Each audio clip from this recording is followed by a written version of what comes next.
Welcome to Bear Tracks, the official podcast for Butler Community College. In each episode, we feature inspirational and lively conversations with our graduates about their memories of student days, stories, challenges, and career highlights. We have so many alumni who are leading change and innovation in their respective fields around the world. And whether you're a recent graduate or a seasoned professional, we hope you'll find inspiration and new perspectives through the conversations we have on this show. Thank you so much for joining us and enjoy the episode. Today on Bear Tracks, we are joined by head brewer from El Dorado's own brewery, Walnut River Brewing Company, Rick Goehring, and he's going to talk to us about the brewery, the relationship with the city of El Dorado and the college, and some exciting things he has coming up at the college. So, Rick, welcome to Bear Tracks. Well, thank you so much. I'm excited to be here. I'm excited that you're here, especially as a patron of your fine products that you make over at Walnut River. Let's start with just telling the story of the brewery if somebody's listening that doesn't know. Absolutely. Really, it all started back when I became a home brewer and just really enjoyed making beer at home. I was in IT for 25 plus years, and my wife just one day said, "You know, you look so sad going to work." It's like, yeah, I've been doing it for a long time. It's the same thing every time, you know. And she's like, "But you love making beer on the weekends." It's like, yeah, I do. It's fun. I mean, it never gets old. So she was the one who actually encouraged me to look into starting a brewery. So this was probably back in around 2003 or so when she was doing this. And so over the next decade or so, I tried to learn as much as I could, build business plans anyway. And yeah, in 2013, we actually opened our doors here in El Dorado and brought in a couple of great business partners, and now we are in year number 11. So yeah, it's been a good time. That's so exciting. There was a specific reason you chose El Dorado, if I remember from one of the several tours I've been on at Walnut River. What was that specific reason? The real reason we were in El Dorado is not just because of the great city. I mean, actually, that is a good perk, but we are really here because of the water quality. I'm originally from Wichita, and the water quality there is kind of you know, you have to do a lot of work to make it worthy of making beer from. But El Dorado, there's nothing we have to do to it. It's just got a great profile for making beer. So, yep, that's the big reason why we're here. What is the farthest reach of Walnut River now? That's something I actually don't know. Right now, we are in 2 states. We're in Kansas and Missouri. We are looking at opening up a couple of other areas, but nothing definite yet. Getting there. You are a small homegrown shop after all. We are indeed. I mean, and even after, 11 years now, I'm amazed that I think we are in over 800 locations around Kansas alone. So that just floors me. Awesome. What's your favorite beer on tap right now? Ooh, right now we have an English brown ale that I'm really quite fond of. Are you in charge of making the one that you're most fond of? Yes, I am, actually. We do share a lot of the creative process around here on coming up with the recipes and the beer styles we're doing, but I'm usually the one back there doing the physical work, yes. Very good. So your relationship with the college, I've been there since you guys opened your doors, and we've always had a partnership.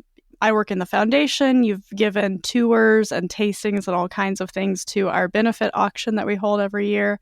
But last year, it went a step further. Can you talk a little bit about that? Sure. Yeah, we always do our best to give back to the community as much as possible. And I have a soft spot for colleges anyway, because I always like going back and taking courses for fun, which other students think is weird. But no, we encourage that. But yeah, this last year, we've been talking with the college off and on about maybe teaming up to do some kind of beer education courses. And it just never really came to fruition until last year when we decided that, hey, it would be really fun to do a homebrewing course.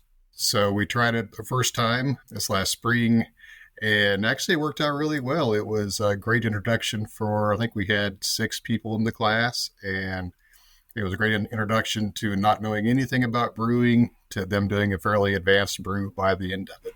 That's cool. Did you host that in El Dorado at the brewery? Yeah, we sure did. I mean, it's really easy to do it here at the brewery. We have all the equipment and everything we need right here, so. And did they get the full story of the history of the building you're in and all of that? Oh, yes, they did. That's always really interesting to talk about, and everybody gets quite entertained by it. And for those of you who don't know, Our building was actually constructed somewhere around 1923. We had a lovely lady by the name of Goldie Reedy who rented the upstairs, and she turned that into a brothel. And that was actually run for up until 1946. And the thing we always find kind of funny about it is the services cost $2. And throughout that entire span of time, they never raised the rates. So, I mean, that's... Business was good. Yeah, apparently it was. And the thread of that story to the brewery is that your business is good as well, and that's the positive thing. Absolutely. What was one of the most interesting challenges that you ran across while teaching the course for the first time? It was mostly trying to find out what was going to be the most useful to the students. Because as a professional brewer, there's a lot of things that I honestly don't remember or I take for granted from my early days. The things that, just are second nature to me now. It's like, well, when I started out, I had big questions. So just trying to go back through my memory and go like, okay, what's going to be the most important for those who've never... I think we have a good feeling now, at least after that first course, as to what to tackle the most. Did that give you a newfound appreciation maybe for teachers and instructors who have to think that way every single year? Oh, absolutely. It was tough for me. I'm usually not in a teaching position. So that was a big challenge for me for sure. What was the favorite thing the students got to do that they told you about? I think it was actually brewing the beer. We ended up on that first course, we brewed 2 different beers, and they were directly involved with the creative process, handling all the ingredients from start to finish. And yeah, they really just enjoyed all the hands-on. And did the product really turn out well? Believe it or not, it worked really well. We had it on tap here in the tap room so they could show off their beer that they made to everybody. And no, it was actually really good. That's fun. Is there anything else about the class you would want people to know, especially that there's an upcoming one in October? Yes, yeah, we are going to be doing a 4-week class in October. The initial one was 6 weeks, and it was a little tough to fit in all the material that I wanted to and what the students wanted to hear. So we're thinking about making almost a 2-part course now. So we can do our introductory brewing information in a 4-week course, and then later on we'll do maybe a 6-week more advanced studies type of course. Great. So for people who are interested in that course, they can contact our Career and Workforce Education Department, and you can find that on the butlercc.edu website. Yes. And should they reach out to you if they have other questions, Rick? Absolutely. An easy email address to reach me at is info, just INFO, at walnutriverbrewing.com, and that'll go to me and the other owners as well, so any of us can answer questions. Wonderful. So shifting back to just the brewery itself, what's something new and exciting you guys are working on that you can tell us about? Well, we are having some fun with our new fall beer releases that are coming up, and I'm always excited about this. We are doing an Irish Red, which is actually our number 1 selling beer, called Warbeard, but we are doing a fall version that's going to be infused with chai spices. Ooh. We've done that once before, and it was really good. That sounds like I need to check that out in a few weeks if that's coming out. It should be out around September 1st, so I mean, it's coming real close. Oh, all right. Yeah. So by the time you're listening to this, everybody go hit it up because it's out. Absolutely. Maybe some people don't know. You used to have a location in Wichita called the Pour House, but that has changed and shifted ownership, but Walnut River is still involved. Can you tell us a little bit about that? Sure. So really the bottom line on that one is that we discovered our strengths are in making beer. We're really good at that part. Running restaurants is something that we found isn't a favorite thing. By any means. Yeah. So we actually partnered up with Ziggy's Pizza. They're out of Wichita, and they're one of the few places I know that were able to actually have all their locations show a profit even during COVID. So it's like, wow, you guys know how to run a business. So, and beer and pizza go together really well. So we talked to them, and they actually agreed to take over running the Pour House for us. So we renamed it to the Depot because it's actually located in a historic trading depot building. and they are doing great. We are still part ownership, but we kind of handed the reins off to them to run the place, but we still do all the beer for it. And that side of it anyway, that's the side we're good at. And yep, they're doing great. Love the pizza, love the food, and they've really ramped up the aesthetics of the business as well. So yeah, it's a nice place to hang out. Sure. Well, I'll say I never had a bad experience at Poorhouse, but it's always good to play to your strengths. And that you got to partner with a local Wichita business is really awesome. Just kind of contributing to that community feel, even though it's outside of Butler County. And I love Ziggy's too. So it seems like a perfect marriage to me. No. What's something that is your most special or even funny or cherished memory of being part of Walnut River over the last decade? It was probably when we first started out. When we began, we actually had a 2-barrel brew system, which made a whole 60 gallons at a time. So, for a brewery, that's tiny. And we were located in the old alleyway between our current building and the one next door. And that's where everything was at. So the main building where we're at now used to be a flea market. So everything in there was a flea market. And then we were tucked back in the little alleyway, and the door between the alleyway and the building was where you went over to buy your beer. Yes. So the folks who came in, looking for us always, were really confused. They walk in, they're kind of like, is there a brewery here somewhere? They'd be like, yeah, it's in the back. And they'd point them back there. But that was always kind of the fun times. It was really the time where we were able to make a lot of good friends and a lot of acquaintances, especially here in El Dorado. And those folks are still coming by and hanging out with us. I just think that's amazing after, over a decade. Yep. I know several community members who are regulars and who just wouldn't want to go anywhere else if we asked to meet them for a drink or something to talk about the college or talk about the community. So you've really staked a place in El Dorado that I think is special and unique, especially for that community. It needed a presence of something like that, a social place. Yeah, well, thank you. Is there anything else you want to tell us about the brewery or just anything you've got on your mind that you want to share?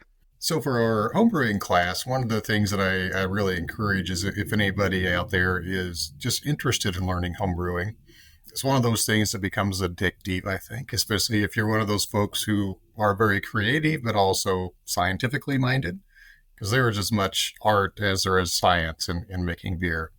And it's interesting, the folks who tend to get involved with homebrewing, I've always seen them come from a technical field of some sort, which I just think is interesting.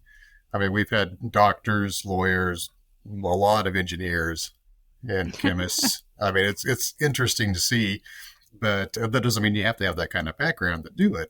Anyway, so what I'm really hoping to get are the folks who are interested, passionate about being creative, and have a special place in their heart for beer.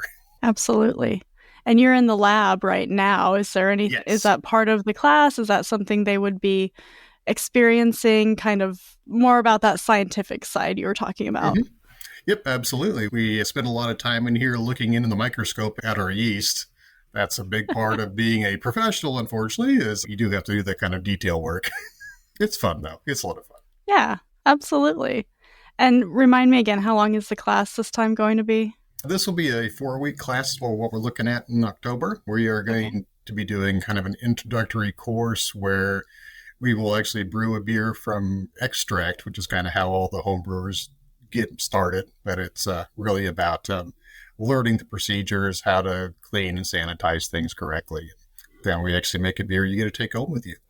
Okay. So just a short commitment if somebody's worried about their time, maybe. Absolutely. And we'll be doing it on a Saturday morning. So hopefully it'll be outside of work schedules and everything. Good to know.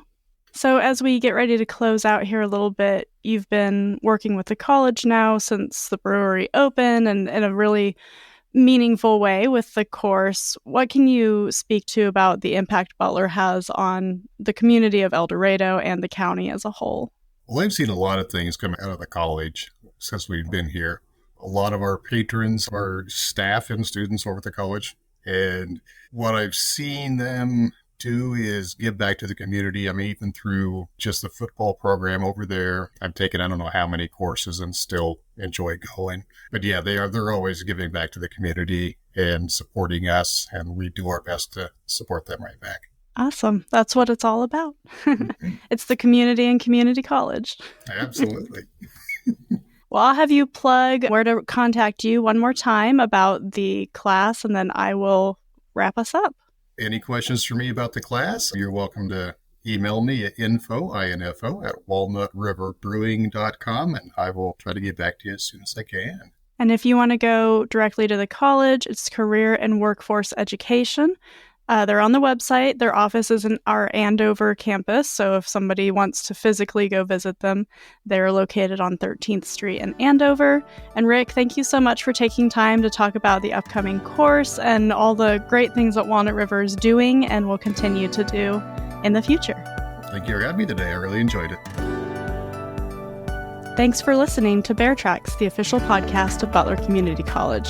We hope you found the conversation as entertaining and enlightening as we did. If you enjoyed the episode, be sure to subscribe to our podcast on your favorite platform, and don't forget to visit our website or email us at beartrackspodcast@butlercc.edu for more resources and opportunities to connect. Thanks for tuning in, and we look forward to bringing you more thought-provoking conversations on the next episode of Bear Tracks.